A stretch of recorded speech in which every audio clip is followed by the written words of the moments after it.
नमस्कार, मैं शशांक शर्मा हूं और स्वागत करता हूं आप सभी का आज के बाढ़ समाचार में।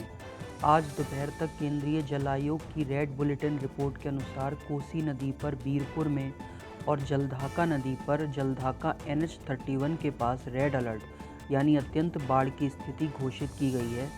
वहीं बिहार और पश्चिम बंगाल के कई ज़िलों में ऑरेंज अलर्ट जारी किया गया है, जिसका मतलब है कि वहां गंभीर बाढ़ या जलभराव की स्थिति बन सकती है। बिहार की कई प्रमुख नदियां जैसे कोसी, बागमती, कमला बलान, दुर्गावती, बूढ़ी गंडक, कमला, धरदा, गंडक, जलढाका और तीस्ता खतरे के निशान से ऊपर बह रही हैं। जल स्तर और आगामी पूर्वानुमान से जुड़ी विस्तृत जानकारी के लिए आप हमारी आधिकारिक वेबसाइट पर विजिट कर सकते हैं, जिसका लिंक नीचे स्क्रीन पर उपलब्ध है। आगे बढ़ने से पहले बात करते हैं पिछले 24 घंटों में वर्षा के आंकड़ों के अनुसार प्रमुख वर्षा प्रभावित क्षेत्रों के बारे में, जो कुछ इस प्रकार हैं।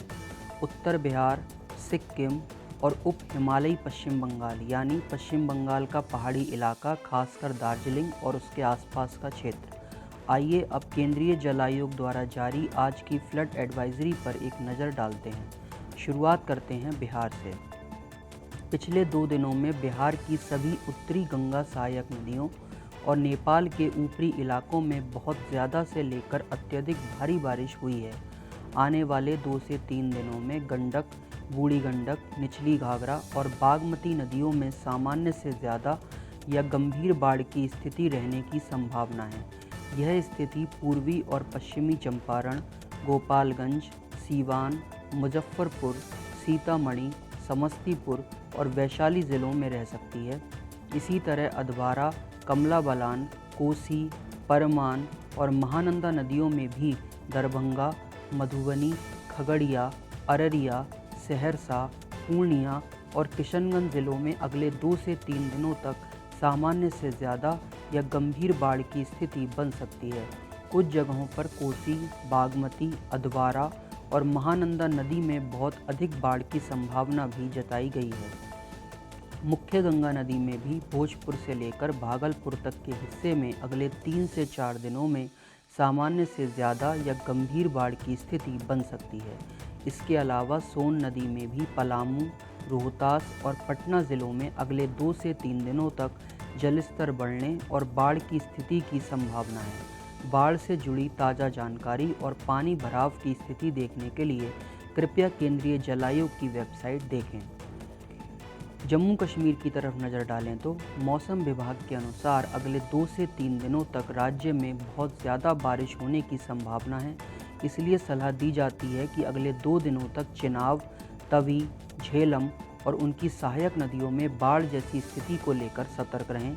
यह सतर्कता मुख्य रूप से किश्तवाड़, कुलगाम, डोडा, कठुआ, ऊधमपुर, सांबा, रामबन, राजौरी, रियासी, जम्मू और पुंछ जिलों के लिए रखी जानी चाहिए।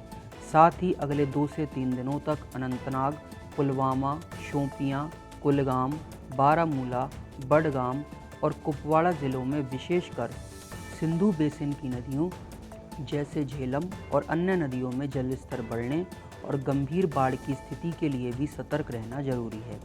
पंजाब की बात करें तो अगले 2 दिनों में रावी, ब्यास, सतलुज और घग्गर नदियों में पानी का स्तर बढ़ने और सामान्य से ज़्यादा या गंभीर बाढ़ की स्थिति बनने की संभावना है। यह स्थिति मुख्य रूप से पठानकोट, होशियारपुर, रूपनगर, नवांशहर, लुधियाना, कपूरथला, जालंधर, फिरोजपुर, फतेहगढ़, पटियाला, संगरूर और मानसा ज़िलों में रह सकती है।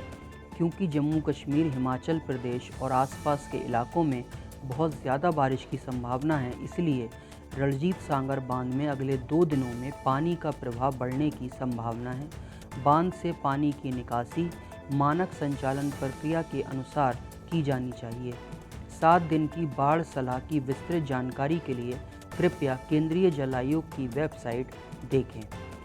सिक्किम और वेस्ट बंगाल की स्थिति पर नज़र डालें तो अगले 24 घंटे तक तीस्ता, जलढाका, तोरशा, रायडक और संकोश नदियों में पानी का स्तर सामान्य से ज़्यादा बना रहेगा और इन नदियों में बाढ़ जैसी स्थिति जारी रह सकती है। यह स्थिति अलीपुरद्वार, जलपाईगुड़ी और कूच बिहार जिलों में बनी रह सकती है।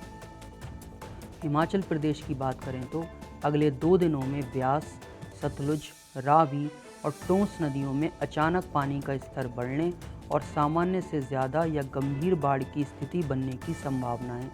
यह स्थिति मुख्य रूप से चंबा, कुल्लू, कांगड़ा और मंडी ज़िलों में रह सकती है।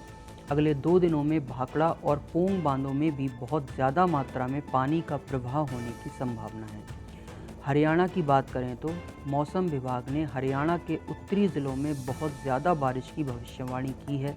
इसलिए मारकंडा, घग्गर, यमुना और यमुना की सहायक नदियों में अगले 2 दिनों तक पानी का स्तर बढ़ने और सामान्य से ज़्यादा या गंभीर बाढ़ की स्थिति बनने की संभावना है। यह स्थिति मुख्य रूप से यमुनानगर, पंचकुला, अम्बाला, कुरुक्षेत्र, करनाल, कैथल, पानीपत, सोनीपत, जींद, फतेहाबाद, हिसार और रोहतक ज़िलों में रह सकती है। सलाह दी जाती है कि यमुना और उसकी सहायक नदियों में भारी जल प्रवाह और बाढ़ जैसी स्थिति के लिए अगले 2 दिनों तक सतर्क रहें। आइए अब उत्तराखंड की तरफ रुख करते हैं।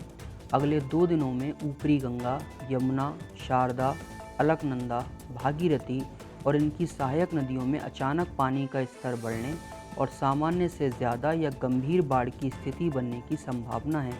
यह स्थिति मुख्य रूप से देहरादून, हरिद्वार, टिहरी गढ़वाल, पौड़ी गढ़वाल, बागेश्वर, उत्तरकाशी, रुद्रप्रयाग, चमोली और पिथौरागढ़ ज़िलों में रह सकती है। साथ ही जुड्डो, टिहरी और इचारी परियोजनाओं में भी अगले 2 दिनों तक बहुत ज़्यादा पानी का प्रवाह होने की संभावना है, जो सामान्य सीमा से ऊपर रह सकता है।